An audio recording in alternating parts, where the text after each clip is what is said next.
இன்றைய செய்தி தொகுப்பில் தமிழக பாஜக தலைவர் நயினார் நாகேந்திரன் வெளியிட்டுள்ள அறிக்கையில், மத்திய அரசு மீது காங்கிரஸ் தலைவர் மல்லிகார்ஜுன கார்கே குற்றச்சாட்டு, கர்நாடகாவில் பெய்த கனமழையால் 67 பேர் உயிரிழந்த பரிதாபம், சூடானில் காலரா தொற்றால் பாதிக்கப்பட்ட 700க்கு அதிகமான மக்கள், சிரியா மீது இஸ்ரேல் நடத்திய தாக்குதல். இது குறித்த தகவலை தற்பொழுது சிறிய தொகுப்புகளாக காணலாம். மதுரையில் முதல் மேயரான முத்துவின் முழு உருவ வெண்கல சிலையை முதலமைச்சர் மு.க.ஸ்டாலின் திறந்து வைத்தார். மதுரையில் இன்று மாலை நடைபெறும் ரோடு ஷோவில் முதலமைச்சர் மு.க.ஸ்டாலின் பங்கேற்க உள்ளார். இதில் கலந்து கொள்வதற்காக நேற்று இரவு மதுரை வந்த முதலமைச்சர் மு.க.ஸ்டாலினுக்கு திமுக சார்பில் பிரம்மாண்ட வரவேற்பு அளிக்கப்பட்டது. அதனைத் தொடர்ந்து 4 மணி நேரம் சுமார் 17 கிலோமீட்டர் ரோடு ஷோ சென்றார். அதன் பிறகு மெஜியாரா கோட்ஸ் ஆலை முன்பு மதுரையில் முதல் மேயரான முத்துவின் முழு உருவ வெண்கல சிலையை முதலமைச்சர் மு.க.ஸ்டாலின் திறந்து வைத்தார். இதையடுத்து பழங்காநத்தம் பகுதியில் உள்ள அவரது சகோதரர் மு.க. அழகிரி வீட்டிற்கு சென்றார். சாலையின் இருபுறங்களிலும் திமுக தொண்டர்கள் உட்பட பொதுமக்கள் ஏராளமானோர் முதலமைச்சருக்கு உற்சாக வரவேற்பு அளித்தனர். தமிழக பள்ளிகளில் சுத்தமான குடிநீர் மற்றும் கழிப்பறை வசதிகள் குறித்து திமுக அரசு ஆய்வு மேற்கொள்ள வேண்டும் என தமிழக பாஜக தலைவர் நயினார் நாகேந்திரன் வேண்டுகோள் விடுத்துள்ளார். இது தொடர்பாக அவர் வெளியிட்டுள்ள அறிக்கையில், தமிழகத்தில் ஆண்டு விடுமுறை முடிந்து வரும் ஜூன் 2ஆம் தேதி பள்ளிகள் திறக்கப்படுவதை வரவேற்பதாக தெரிவித்தார். பள்ளிகளில் ஒவ்வொரு மாணவனின் தனித்திறனை கண்டறிந்து ஊக்குவிக்க வேண்டும் என அவர் கேட்டுக் கொண்டார்.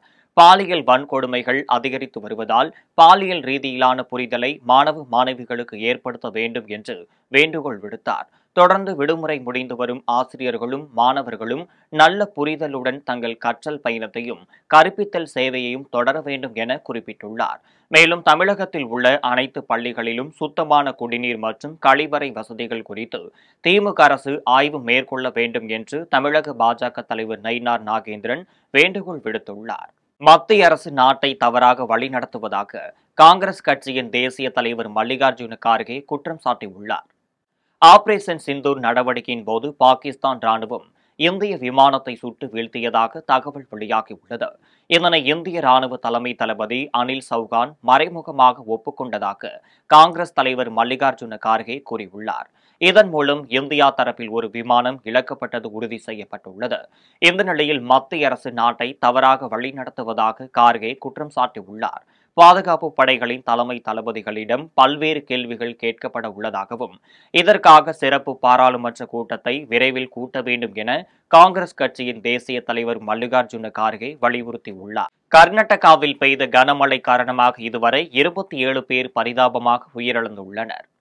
கர்நாடகாவில் தென்மேற்கு பருவமழை குறித்து அம்மாநில முதலமைச்சர் சித்தராமையா தலைமையில் மறுசீராய்வு கூட்டம் நடைபெற்றது. இதில் மாநிலத்தில் பெய்த மழை காரணமாக 19.32 லட்சம் மக்கள் ஆபத்தில் உள்ளதாக தெரிவிக்கப்பட்டது. இதுவரை மாநிலத்தில் பெய்த கனமழை காரணமாக பாதிப்புகளால் 67 பேர் உயிரிழந்துள்ளனர். 31 மாவட்டங்களில் கூடுதலாக மழை பெய்துள்ளது. வெள்ளம் அல்லது நிலச்சரிவால் மொத்தம் 2252 கிராமங்கள் பாதிப்படைந்தது. 1702 வீடுகள் சேதமடைந்துள்ளனர். இருப்பினும் இதற்கான இழப்பீடு வழங்க அரசிடம் போதிய அளவு நிதி உள்ளதாக தெரிவித்தார். மாநில பேரிடர் மீட்பு நிதியாக 1000 கோடி ரூபாய் இருப்பு உள்ளதாகவும் கூறினார். மேலும் மழையால் பாதிப்படைந்த பகுதிகளை நேரில் சென்று நிவாரணப் பணிகள் குறித்து ஆய்வு செய்யும்படி உயர் அதிகாரிகளுக்கு உத்தரவிட்டார். ரஷ்யாவில் பாலம் இடிந்து ரயில் தடம் புரண்ட விபத்தில் 7 பேர் பரிதாபமாக உயிரிழந்துள்ளனர். ரஷ்யாவின் மேற்கு பிரையன்ஸ் பகுதியில் உள்ள பாலம் திடீரென இடிந்து விபத்துக்குள்ளானது. இந்த நிலையில் கிளீமோவ் நோக்கி சென்று கொண்டிருந்த பயணிகள் ரயில் தடம் புரண்டு விபத்துக்குள்ளானது. இந்த விபத்தில் ரயில் ஓட்டுநர் உட்பட 7 பேர் பரிதாபமாக உயிரிழந்தனர். மேலும் இந்த விபத்தில் பலத்த காயமடைந்த 30 பேர் சிகிச்சைக்காக மருத்துவமனையில் சேர்க்கப்பட்டுள்ளனர். இதனால் பலி எண்ணிக்கை அதிகரிக்கும் என கூறப்படுகிறது.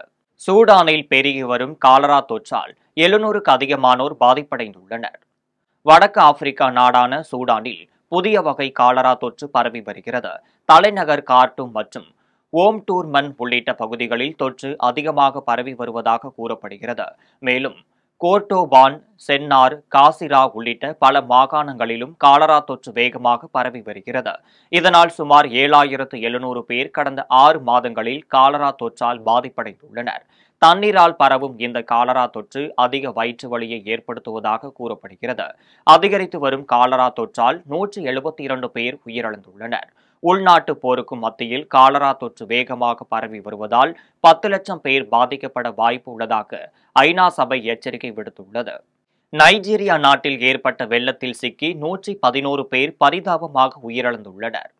நைஜீரியா நாட்டின் மோக்வா நகருக்கு அருகில் உள்ள அணை உடைந்து வெள்ளப்பெருக்கு ஏற்பட்டது. இதில் பல வீடுகள் வெள்ள நீரில் அடித்து செல்லப்பட்டது. இதில் 111 பேர் உயிரிழந்ததாக அதிகாரிகள் தெரிவித்தனர். மேலும் நாட்டில் பல்வேறு பகுதிகளில் பெய்த கனமழையால் மோக்வா நகர் வெள்ளத்தில் தத்தளித்தது. கனமழை காரணமாக ஏராளமான மக்கள் பாதுகாப்பான இடத்தில் தங்க வைக்கப்பட்டுள்ளனர்.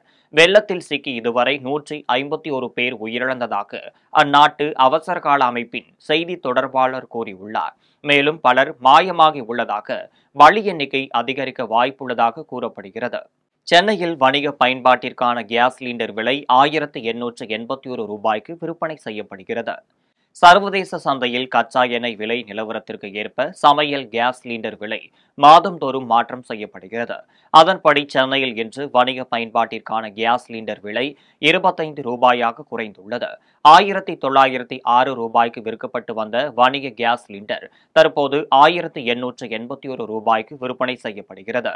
வீட்டு பயன்பாட்டிற்கான கேஸ் சிலிண்டர் விலை மாற்றமின்றி விற்பனை செய்யப்படுகிறது. கடந்த மே மாதம் 868 ரூபாய்க்கு விற்கப்பட்ட நிலையில் தற்போது அதே விலையில் விற்பனை செய்யப்படுகிறது.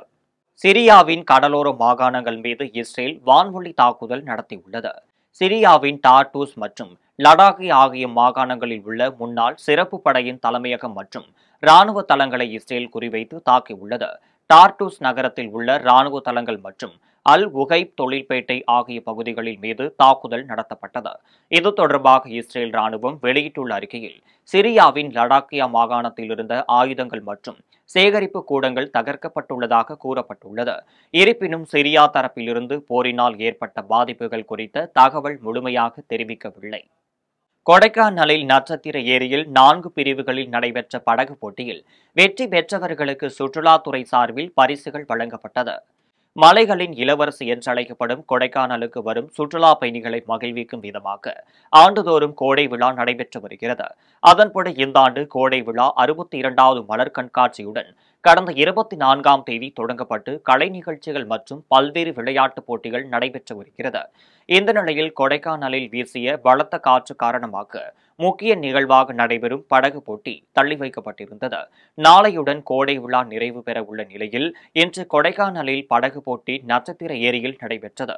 4 பிரிவுகளில் நடைபெற்ற படகு போட்டியில் வெற்றி பெற்றவர்களுக்கு சுற்றுலாத்துறை சார்பில் பரிசுகள் வழங்கப்பட்டது. தாரங்கதார TCW தொழிற்சாலைகளுக்காக தண்ணீர் உறிஞ்சும் ராட்சச குழாய் பகுதியில் சிக்கி உயிரிழந்த இளைஞரின் குடும்பத்திற்கு நிவாரணம் வழங்க வேண்டும் என வலியுறுத்தி உடலை வாங்க மறுத்து உறவினர்கள் மற்றும் பொதுமக்கள் போராட்டத்தில் ஈடுபட்டனர். தூத்துக்குடி மாவட்டம் குளையன் கரிசல் கிராமத்தில் உள்ள ஸ்ரீ முத்துமாரியம்மன் திருக்கோவிலில் வருஷாபிஷேக விழா நாளை நடைபெற உள்ள நிலையில் இந்த ஆலயத்திற்கு தீர்த்தம் எடுப்பதற்காக பொதுமக்கள் குலசேகரப்பட்டினம் முத்தாரம்மன் திருக்கோவில் மற்றும் திருச்செந்தூர் சுப்பிரமணிய சுவாமி திருக்கோவில் ஆகியவற்றிற்கு சென்றுவிட்டு முக்காணி ஆற்றுப்பாலம் பகுதியில் தாமிரபரணி நதிநீரை எடுப்பதற்காக சென்றனர். இதில் குளையன் கரிசல் பகுதியைச் சேர்ந்த கோகுல், விக்னேஷ், ராஜேஷ், முத்துகிருஷ்ணன், சண்முகம், ராஜ்குமார் ஆகியோர் தாமிரபரணி ஆற்று படுகையில் இறங்கினர்.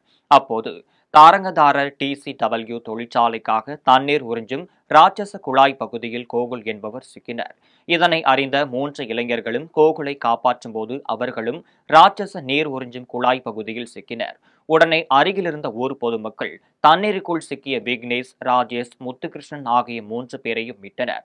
ராட்சச குழாய்க்குள் சிக்கிய கோகுலை மீட்க முடியாததால் உடனடியாக பொதுமக்கள் தீயணைப்பு நிலையத்திற்கு அளித்த தகவலின் பேரில் விரைந்து வந்த தீயணைப்பு வீரர்கள் அரை மணி நேரம் போராடி கோகுலை சடலமாக மீட்டனர். இதனைத் தொடர்ந்து தூத்துக்குடி அரசு மருத்துவக் கல்லூரி மருத்துவமனைக்கு பிரேத பரிசோதனைக்காக கொண்டு செல்லப்பட்ட கோகுலின் உடலை வாங்க மறுத்து உரிய நிவாரணம் வழங்க நடவடிக்கை எடுக்க வேண்டும் என வலியுறுத்தி உறவினர்கள் மற்றும் பொதுமக்கள் போராட்டத்தில் ஈடுபட்டனர்.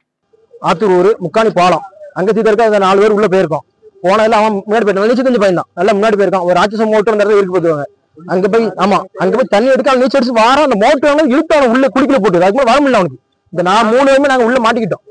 போராட்டம் உயிர் போராட்டம் இன்னொரு ஊழலுக்கு வந்து நான் காப்பாத்திட்டாங்க. அவ்வளவுதான். உள்ள சிக்கிட்டான்.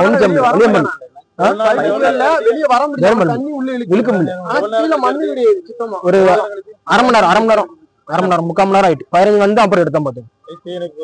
ஃபயரிங் தாமிரபரணி ஆத்து தீர்த்தத்துக்காக முக்காணிக்கு வராங்க. முக்காணியில வந்து தீர்த்தெடுக்க போறாங்க.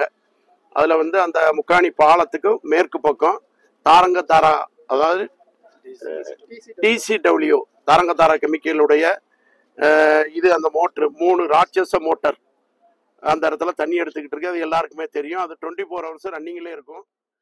புதுக்கோட்டை அருகே கரடுமுரடான சாலையில் அரசு பேருந்தை வேகமாக ஓட்ட வேண்டாம் என கூறிய பயணியை பேருந்து ஓடிக்கொண்டிருந்த போதே ஸ்டேரிங், பிரேக், ஆக்சிலேட்டர் ஆகியவற்றை விட்டுவிட்டு ஓட்டுநர் பயணியை அடிப்பதற்கு பாய்ந்த காட்சிகள் சமூக வலைதளத்தில் வைரலாகி வருகிறது.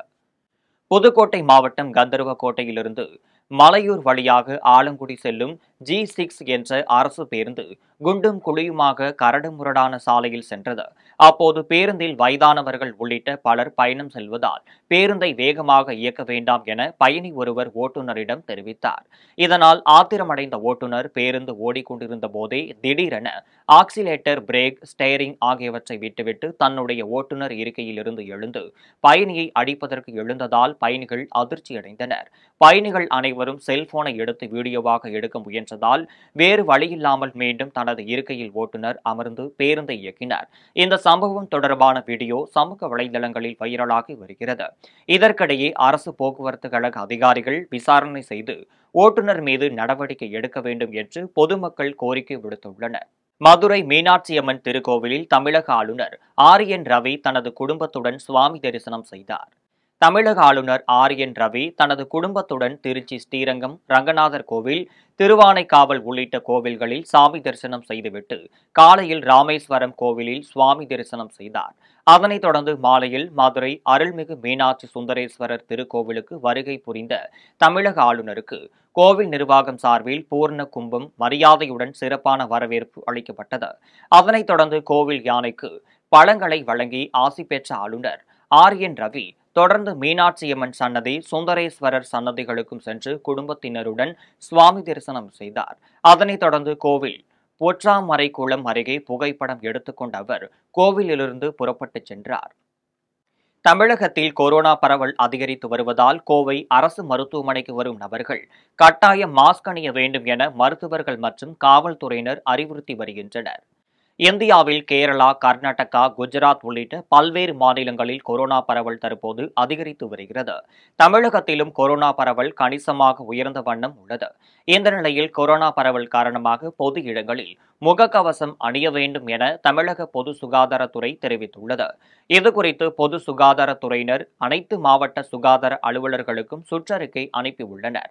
இந்த நிலையில் கோவை அரசு மருத்துவமனைக்கு வரும் நோயாளிகள் மற்றும் உறவினர்கள் நோய் பரவலை தடுக்கும் விதமாக கட்டாயம் முகக்கவசம் அணிந்திருந்தால் மட்டுமே அனுமதி என்றும் அங்கு காவல் பணியில் பணியாற்றி வரும் காவலர்கள் ஒலிபெருக்கி மூலம் அறிவித்து வருகின்றனர்.